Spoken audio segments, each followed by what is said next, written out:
Hello everyone! So this is Edmond Mindar's channel, isang content creator at gumagawa ng mga tutorials katulad ng laptop PC troubleshootings, mobile device troubleshootings at marami pang ibang klaseng tutorials na sinishare ko dito sa aking channel. At sa video ito ay pag-uusapan natin at i-guide ko kayo on how to delete or remove GCash as payment withdrawal on Shopback app. So ang Shopback app ay isa itong cashbacks rewards platforms na nagbibigay ng percentage money back kapag ikaw ay nag-shop online katulad ng TikTok, Shopee, Lazada at marami pang iba. Kung hindi mo kabisado kung paano ba i-delete ang GCash as payment withdrawal dito lang sa ating Shopbox app, so ang video ito ay makakatulong sa iyo as your guide. Kaya wag na natin patagalin at start na natin.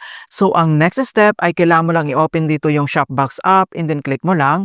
At dito lang sa ating Shopbox homepage, dito lang sa baba ay kailangan mo lang i-tap dito yung account profile na makikita dito sa bottom right corner, i-click mo lang.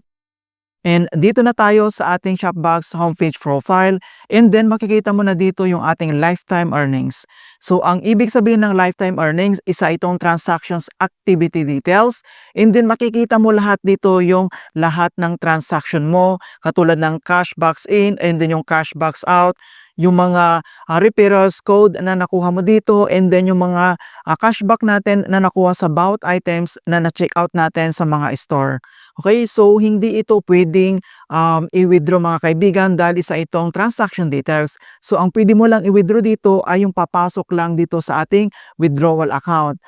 Okay, so makita mo lahat dito yung available to withdraw, yung track subject to confirmations nandito din, and then yung na-withdraw na natin na amount dito, so nandito lahat. So nandito yung store, date confirm, track, and then yung mga rejected natin. Okay, so hindi talaga ito pwedeng ma-withdraw. Ang pwede mo ma-withdraw lang dito ay yung papasok lang dito sa available cash box natin. Alright, so ang next step, so dito lang sa right corner, makikita mo dito yung withdraw and then i-click mo lang. At dito na tayo sa ating withdrawal. So another informations lang, ang minimum na pwede natin ito na withdraw ay kapag mayroon ka ng 200 pesos, pwede mo na yan i-withdraw.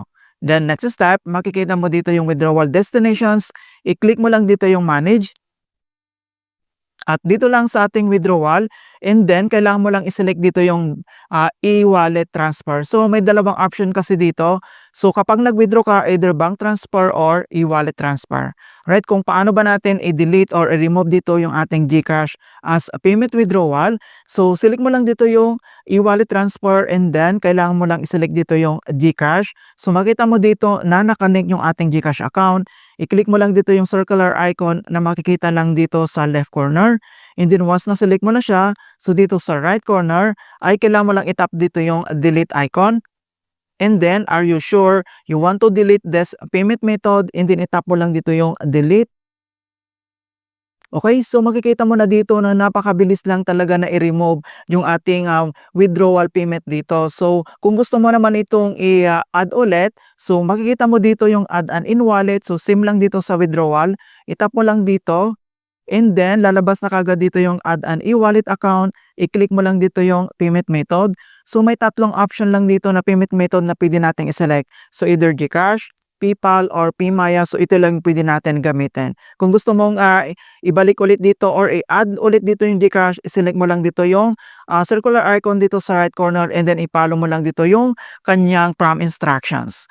Alright, so ganoon lang po kasimple mga kaibigan kung paano natin i-delete or i-remove ang GCash as payment withdrawal dito lang sa ating Shopbox app.